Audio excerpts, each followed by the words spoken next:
نن د سلواغې یا دلوي میاشتې 26مه نیټه ده چې په افغانستان کې د پخواني شوروي اتحاد د ننګینې ماتې د 31مې کلیزې سره برابره ده.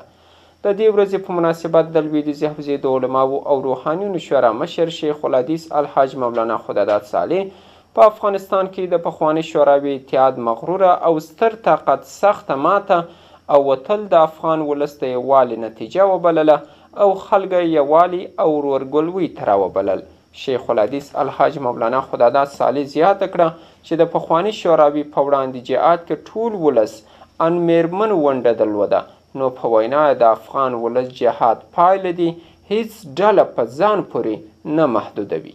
نن د سلواغې یا دلوي میاشتې 26مه نیټه له افغانستانه د نړۍ د ستر پوځي طاقت پخواني شوروي ځواکونو د وتلو 31مه کلیزې سره برابره ده چې پوره 31 کاله وړاندې د پخواني شوروي اتحاد وروستی پوځي ډلکۍ د حیرتان بندر له لارې له افغانستانه ووتل او د افغانستان اشغال رسما پای ته ورسوه.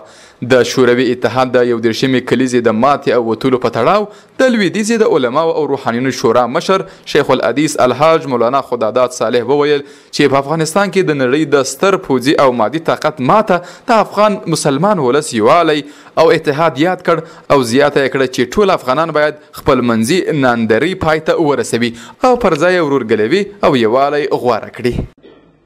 در 26 تا دل شما می‌دانیم که مردم مظلوم و پابرهنه افغانستان چیکار کردن؟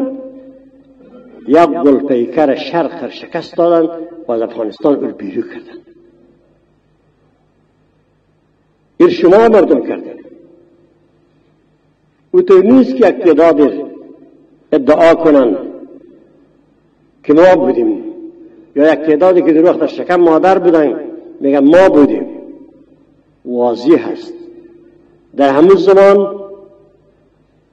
ما شاهد واقعی اوضاع بودم که حتی زنای افغانستان نه یکی نه دو تا نه سه تا نه چهار بس صدها زن مردا خو قهرمانی هویدا بود. زنهای افغانستان هم در جهاد سهم خور ادا کردند. شیخ الحدیث الحاج مولانا خداداد صالح د افغانانو بری پر شوروي مغروره پوځي طاقت باندې د افغانانو یووالی یاد کړ. مولانا صالح زیاته کړه چې د شوروي په وړاندې جګړه کې ټول افغان ولس ان د ایواد زړورو میرمنو ونډه لرله او په خبره یې هېڅ ډله یې د افغان ولس جهاد پایله او ثمره په خپل ګټه نه ختموي.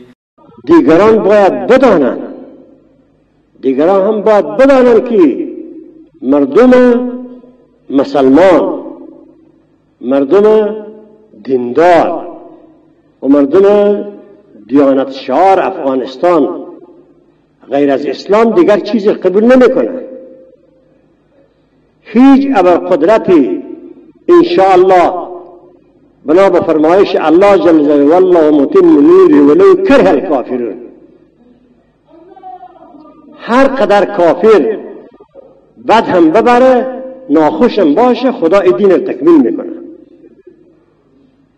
چند روز باشه که ما کشته بشیم، در اون مرتبه کشته دادیم، شهید دادیم زحمت های مرتبه اول و دیوم ما نیست، چندین مراتب ای افغانستان ای امتحان را داده ولی غیر از اسلام چیز دیگر را قبول نکرد.